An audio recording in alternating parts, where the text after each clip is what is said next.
Hey guys, so let's move on. Where's my Visual Studio Code? Yeah, there it is. So, yeah, we already have the URLs now. The only thing we have to do now is to, on click, we want to see the things. To do so, I will now make use of the state of the component itself. So to make use of the component, we need to initialize our constructor. We need to make use of the super method. And I want to make use of state. And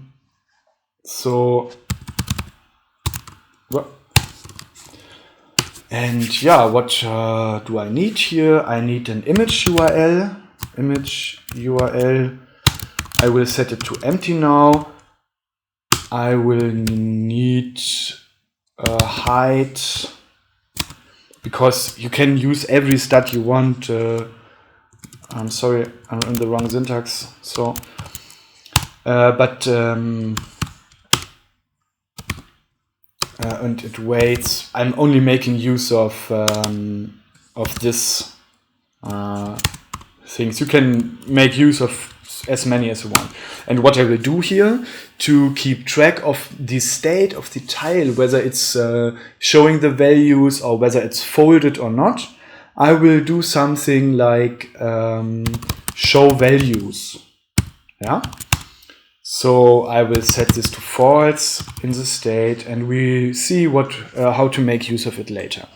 So let's go back here inside of our component click method. Because now every time the user clicks on a specific method, here to remind you, we had this URL, and if the user clicks on this URL, we want the component to fetch data from the URL, right? So what we do is now pretty much boilerplating. We are fetching this props URL, and yeah, it's nearly the same what we did before, because it's we could do this inside of a helper function and to have a better project structure, but for now it's a very good way to go for us. So I will make this turn this into a JSON, and in this then here I would like to inspect the data we get from a single Pokemon. We already saw it, it's quite huge, so maybe you will, I think you will understand why I'm only making use of this few properties. The JSON is quite big, but we don't need to make use of anything. So I will console log data, and just in case to catch any errors, I will also provide a catchphrase here to catch error. Then I want to console log the error.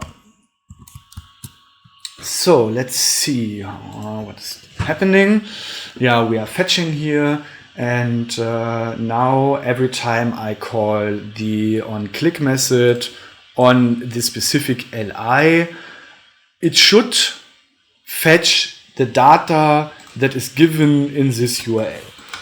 So let's give it a try. To do so, I refresh my browser. I search for the type normal now, doesn't matter. And let's click on Pidgeotty. So, results is not defined. We have a reference error here. Yeah, it's my mistake, sorry. Maybe you realized it already. Because this is the result of the promise, so I also need to write it the same. I can't come here with a different variable name. It's not possible. So I'm sorry for this mistake. Let's see. This is my list, and now if I press the button, I see my URL, and this is my response. So what I see here now is the response of this specific Pokemon. The name is Pidgeotty. This was what I clicked. And we have many, many things inside here. The only things I want to make use of are sprites to show the image. And yeah, the weight and the height. You know, you could write their abilities, or you could here's a species. You could write down their stats, anything you want, but I want to keep it as simple as possible. It's only for demonstration here. So yeah, let's start with let's show the image here, okay? So what we want to do now here, this is the critical point, because here we are getting the data. So what we want to do is every single component has its state, and we want to bind the data we are getting here to the specific state here. So yeah, let's do it. I will comment this out. Also, I will comment this out. You see, as JavaScripter, I'm working a lot with console log, because console log is, for me, I think there are different ways. You know, you could also use something like this, yeah? But I think console log is the best way to debug JavaScript. But I make quotes here, debug, right? A little bit irony.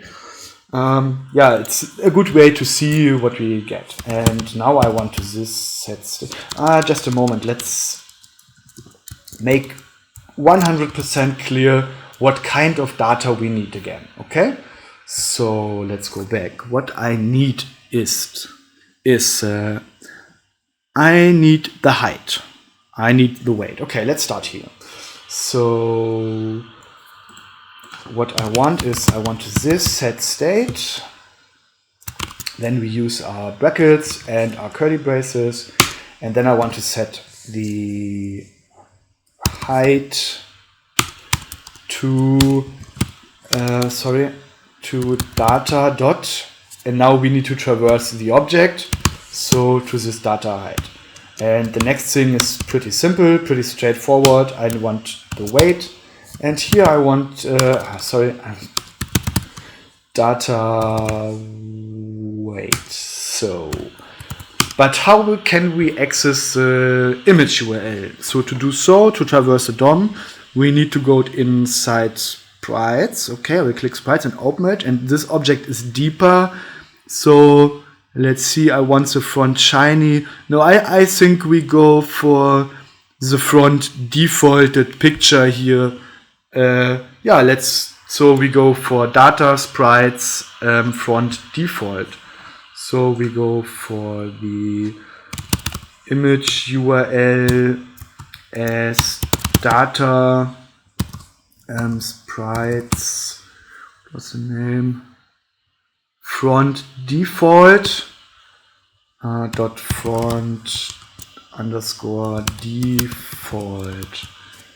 So the state should be set now, and what I want to check that this is happening on the click. So what I will do now, inside my render function, I have the possibility to console log my state, right?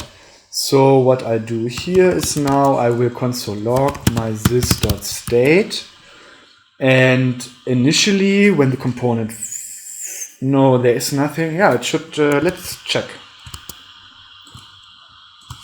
So I will reload here and search for a type. Come on, API, don't break, don't mess with me today. Come on, we need your API power. Let's request again. Yeah, there it is. So here we see every time one of these tiles is rendered, the state is rendered also, and the state is now set to nothing. It's initialized with our default values here, pretty much empty. So what do we expect to happen? We expect to happen if we click here, then that we get a filled state object. So what we are seeing is, yeah, this is the state we are logging here, and the data that is now properly mapped to the state. The only thing we are not making use of is this show values. Yeah, I would like to use this as a render condition. So stick with me and we'll do it in the next section, okay?